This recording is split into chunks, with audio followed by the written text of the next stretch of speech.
These guys are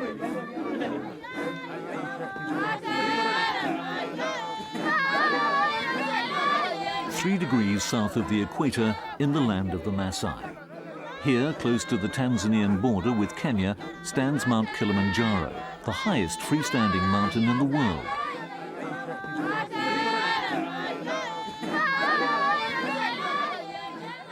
Surrounding Kilimanjaro, a vast landscape of dense rainforest and parched African bush. This is the venue for Extreme Africa, the ultimate ultra-endurance event. The only way I could really describe this was probably the idea was forged in hell on a bad day. I'm just looking for a challenge, the ultimate challenge. Over 12 days, 11 men carrying full kit will run 4 marathons and climb 3 mountains with a total height gain of 33,000 feet. That's equivalent to climbing Everest from below sea level, while enduring temperature changes of up to 60 degrees centigrade. Extreme Africa is the sort of thing that I'm going to be really proud one day, I hope, to tell my grandchildren. It's an extraordinary adventure. And in life, we sometimes, in a very sort of safe society in which we're living, which is, of course, a good thing, we forget the importance of adventure and fun and challenge. And this event is about making us all better people. We're all going out there to challenge our concept of limitation, to overcome our shortcomings in all sorts of different ways. It is for all of us about going one step beyond our limits. Former Khmer Rouge hostage Chris Moon lost his lower right leg and arm in a landmine explosion in 1995. But he's gone on to explore the very limits of physical endurance, encouraging those around him to do the same. This contest has attracted participants from around the world, including America, Australia, Great Britain, and members of the Tanzanian Olympic team.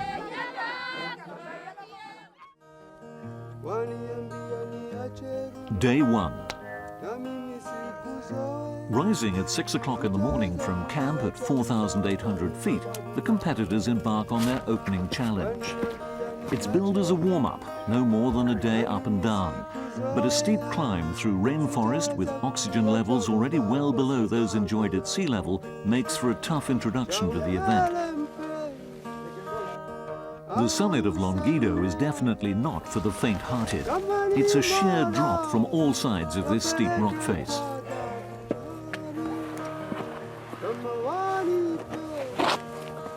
Access to the summit's made possible only with the aid of fixed ropes, some gritty determination, and the willpower not to look down.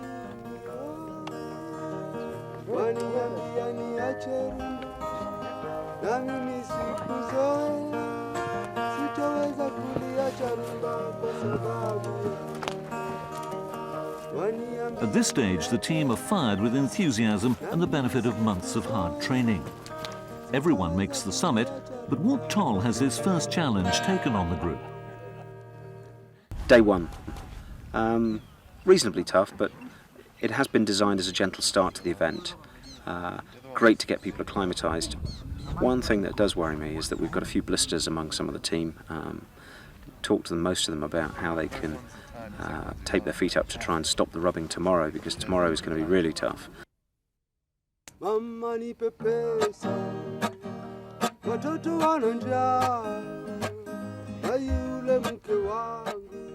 Enjoying a high carbohydrate meal to boost their energy levels, the competitors welcome the warmth of a blazing fire before retiring to their tents.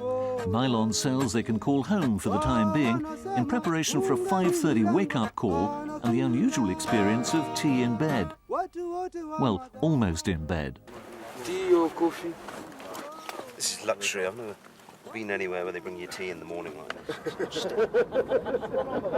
It's just 12 hours since the descent from Longido, and complaining muscles must be well prepared for the punishing task ahead. Can we just orientate ourselves here, Jeremy? That's Meru over there.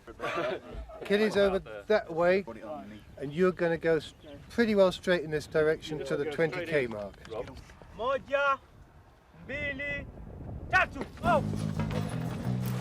The ultramarathon is 70 kilometers of sheer hell, endurance running through the wilderness of the African bush.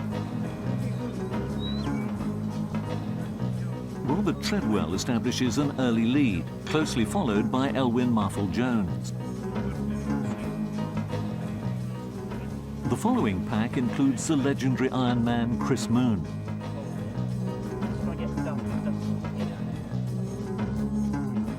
Powerful headwinds lash the runners' faces and the morning sun increases in intensity. The temperature's risen to a debilitating 30 degrees centigrade.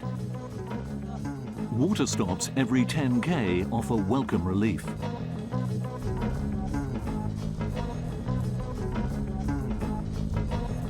Out of the dust, an emergency jeep appears. Steve Busenko is unable to maintain his early pace.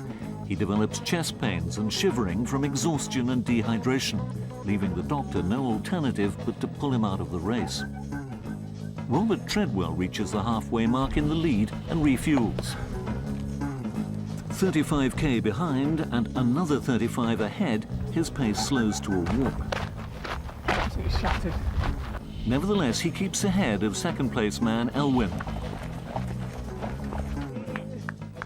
Robert crosses the finish line in 7 hours and 8 minutes. It was just so tough.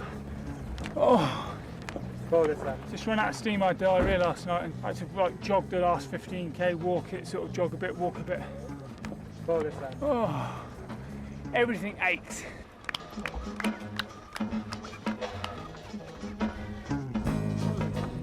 Quite a daunting experience to be into an area where if you didn't have colleagues running alongside you, you'd be totally isolated. The rest of the runners, at least 3 hours behind, plough on through unforgiving terrain as the sky slowly darkens.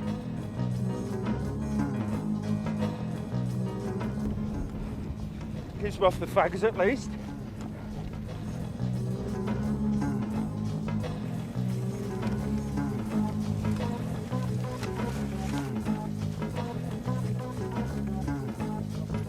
The Maasai runners, with their extraordinary natural fitness, seem to have no trouble at all in maintaining the pace, covering the vast distance with relative ease.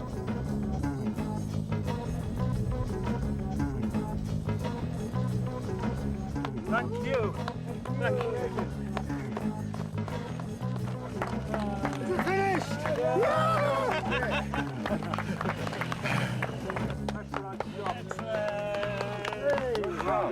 Day turns to dusk, and dusk to night. From the 30k mark onwards, it just went on and on and on. It's almost 12 hours since the start as the backmarkers arrive. Chris Moon and 19-year-old Peter Goran cross the line together, with Nick Coronius 5 hours behind the winner, bringing the 70k ultramarathon to a close. Okay, where's the bed?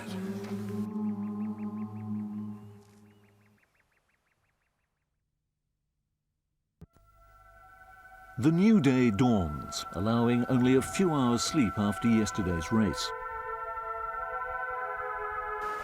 With aching limbs and tremendous resilience, the competitors launch straight into the third stage of this Extreme Africa Challenge.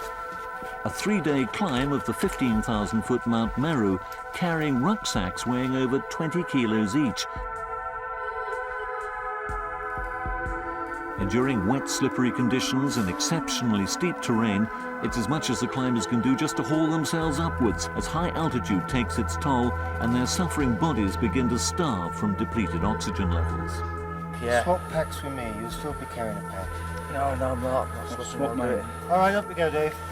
With David Marsden having faltered under the sheer weight of his pack, Peter Goran appears to have sweated out most of his bodily fluids, and Chris Moon advises him accordingly. Get drinking close, dry off with a towel. You want to drink 2 litres now, and let me know when you have a clear piss. I get the trousers off as well. Somebody's getting water.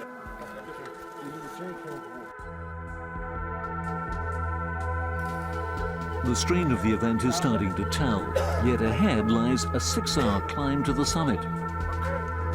The group sets off in darkness to enable a descent in daylight.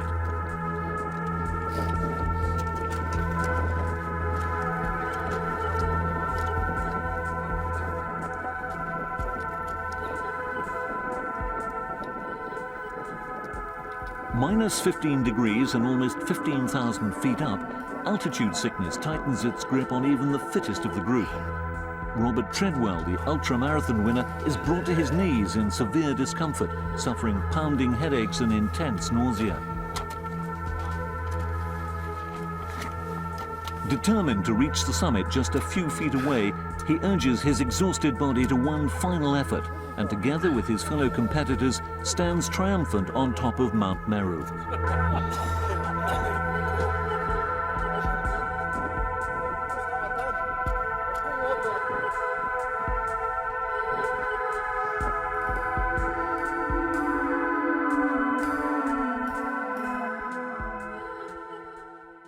Day 6. The single marathon from Mount Meru to the Maasai village of Tengetenga. Joining the runners with a traditional Maasai welcome are members of the Tanzanian Olympic marathon team.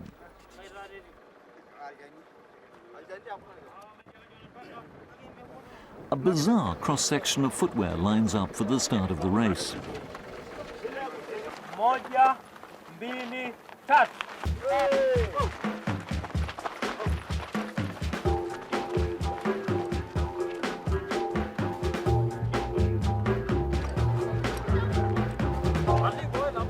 A short distance away, the field approaches the first waypoint, the nearby local market, where the locals stare in disbelief as the runners pass through.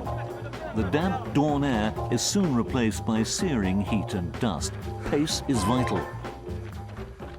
Very easy to start too quick and regret it later. Gotta keep it steady to start with. I think the best training aid is to have an open mind and enjoy yourself what you're doing. First 10Ks, killing me. I'm just looking forward to getting it over and done with. This is the hardest but most scenic marathon I've ever done. Yesterday really took it out of us, so I'm trying to make up for it now.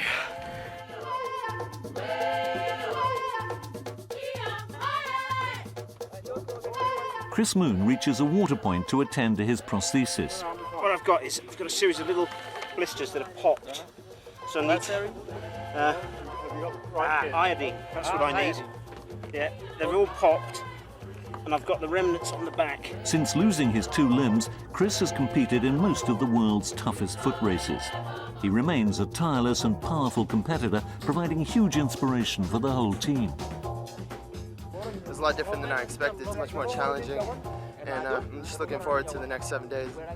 Hopefully, come out on top.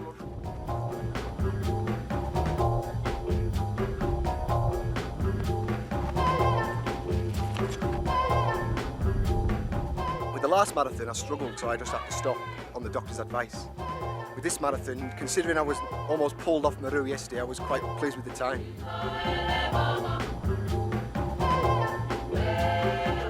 When I came down off Mount Meru, managed to force down some breakfast, so I knew I had to eat something to have any chance of running a good marathon the next day. The conditions for the double marathon were harder because we were running into a wind that was coming up from the south, and we spent most of the time running into that wind. Today we've got the wind on our right side or behind us, so you're not getting the problems with dust. But it's a darn good race, and people seem to be doing very well. The heat is not too bad because the wind is very strong. It just creates a lot of dust, making it difficult to breathe. This mess, I need something to tie his shoes up with. Unbelievably, the Maasai run in shoes cobbled together from old car tyres, amounting to little more than a pair of rubber flip-flops.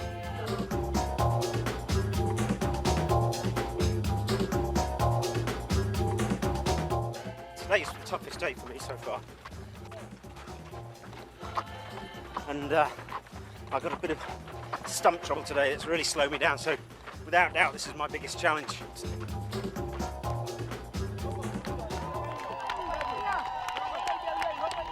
A rousing Maasai welcome at the finish line at Tengetenga sees Robert Treadwell once again crossing the line in first place with a time of 3 hours, 3 minutes. That one's for the kids. And happy to express his feelings. Champion!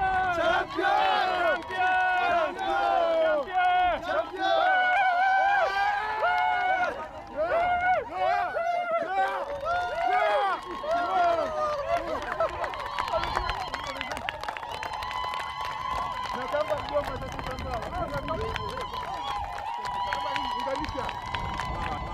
Beaten once again into second place is Welshman Elwyn Marthell-Jones, just 6 minutes behind, with the middle of the field still a long way back.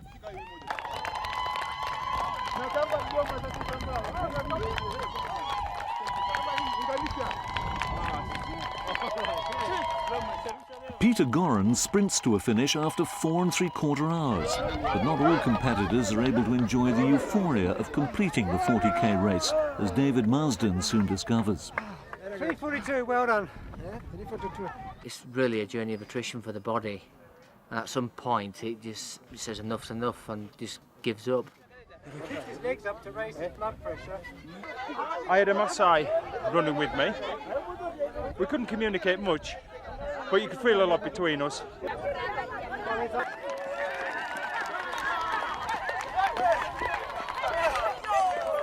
I think it's important to realise that it is absolutely possible to live a fulfilled life and to be happy, although you may not necessarily be as well equipped to get through life as everybody else. I have to try much harder, but I'm very fortunate. And I think the important truth of this issue is that for everybody at home watching this, count your blessings. You know, don't wait till you've lost something to really appreciate its value. We have so much that we take for granted. Day 7, and the splendour of Kilimanjaro beckons. 5 days and 12,500 feet await. To find out how fit you are, you need to come and do something which tests you to the limits. And by far, I think this is probably one of the hardest challenges in the world, because it's over a fortnight. If the endurance events don't get you, the altitude might, or even the fatigue. Initial progress is painfully slow. The rainforest with its steep, muddy terrain totally saps everyone's energy. Maybe just tell them to slow down a little bit.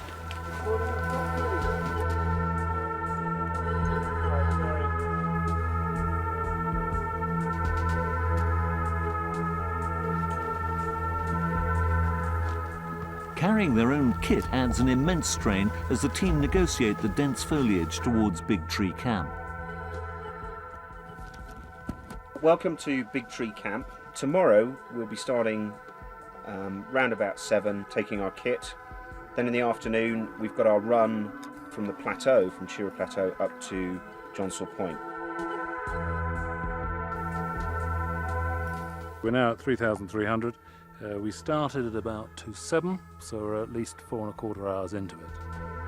And as the hours pass, the Chira Plateau, a sunken volcanic crater millions of years old, sprawls into the distance, revealing the snow-capped peak of Africa's highest mountain. This afternoon we've got a 500-metre climb to Johnsall Point. Elwyn and Rob are star athletes who are going to jog it and run it. But because of the altitude, most people are going to look to fast walk it. I'm surprised I feel as good as I do. I seem to have acclimatised pretty well. I'm not going to be the first one home, so we just get on with it. A foot race after 6 hours hiking is tough at any time, but at 11,500 feet, it's an awesome task. An elephant's tooth is placed at the summit of Johnsall Point. The competitors must reach the summit at 13,000 feet, touch the tooth to mark their ascent time, and return. Wasn't as bad as I was expecting. Elephant tooth, eh? Yeah. Welcome, Mr. Chris Moon. Thanks. Ah. Boom.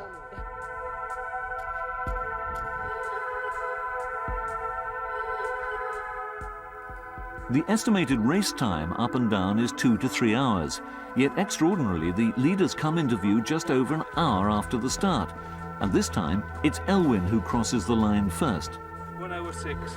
with Robert just 10 seconds behind. 20.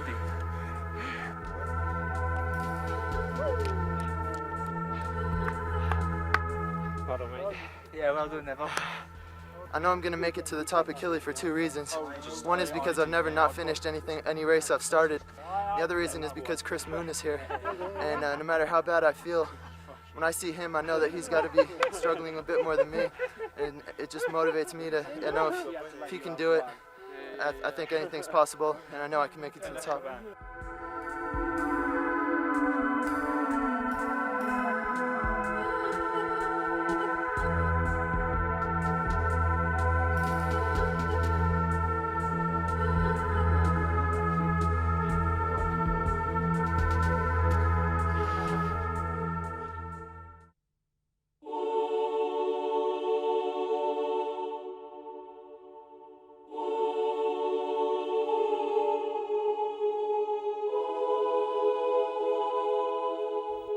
Leaving the Shira Plateau behind after a bitterly cold night camping on the floor of the crater, dawn brings a long, slow trudge through constantly thinning air, while the sheer scale of the task ahead looms larger and larger still. Driven by the desire to achieve a common goal, the group snakes its way upwards through a landscape of rugged desolation and overwhelming beauty. You do need an incredible amount of fitness to be able to do an event like this, but you also need a lot of mental fitness as well, because it's just so easy to give up. But team spirit's excellent. You just want to take part and you just want to keep going. I feel good. I'm apprehensive about the mountain. I'm really quite concerned. It's going to take a lot of willpower, a lot of stamina and a lot of drive to get me to the top.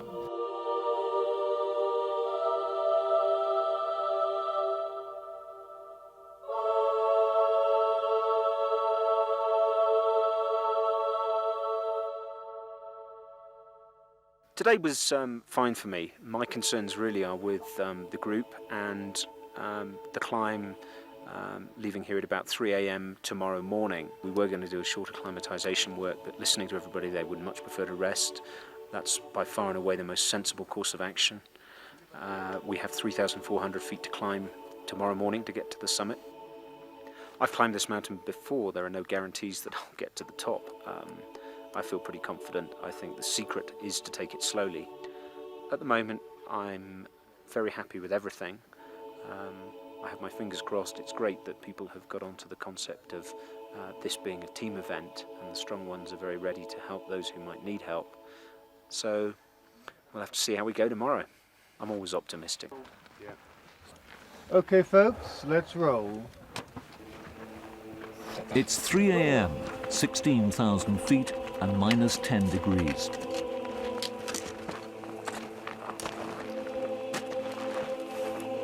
As the altitude increases, the temperature plummets to minus 25. The amount of oxygen in the air at this height is 70% less than at sea level, causing the heart rate to more than double as the body struggles to cope with its alien environment.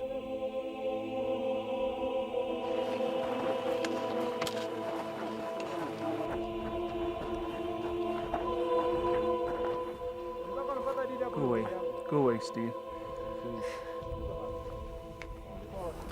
Because you're so fit, even when you go slow, you walk faster than most people. So I'll go in front. If at any time you want me to slow up, you promise you'll tell me. Progress is painfully slow as the group pass through 18,500 feet. Legs like lead and lungs gasping for air.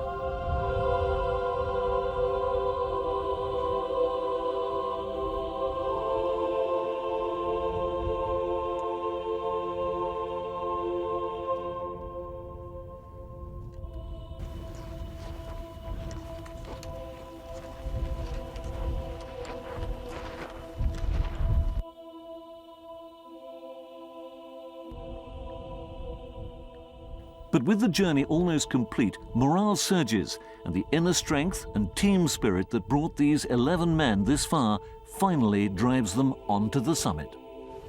Welcome. Excellent. Well done. Well done, guys. Excellent. I've learned how stubborn I can be in as much as I won't quit. I've learnt that my body can go a lot further than I thought it could. Good job, guys. Good job. Life is too short to be a tired and timid soul. We've got to get out there and do the very best we can. When you know you've done your best, you can have peace of mind. Only a fool would come to extreme Africa and say, I've conquered the mountains. I've done the ultra-marathon and the marathon, I've conquered Africa. Only a fool would say that. But what we can say is that we came here and climbing those mountains and doing those long runs helped us conquer something in ourselves.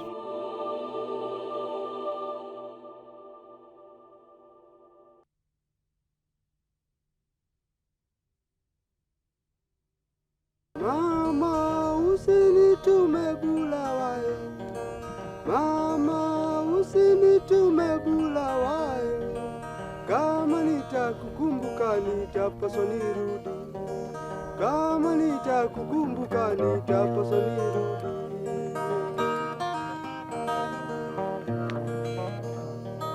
Linda, usiogope tutaonana. Linda, usiogope tutaonana. Hata miaka ikipita Linda tutaonana. Hata miaka ikipita Linda tutaonana.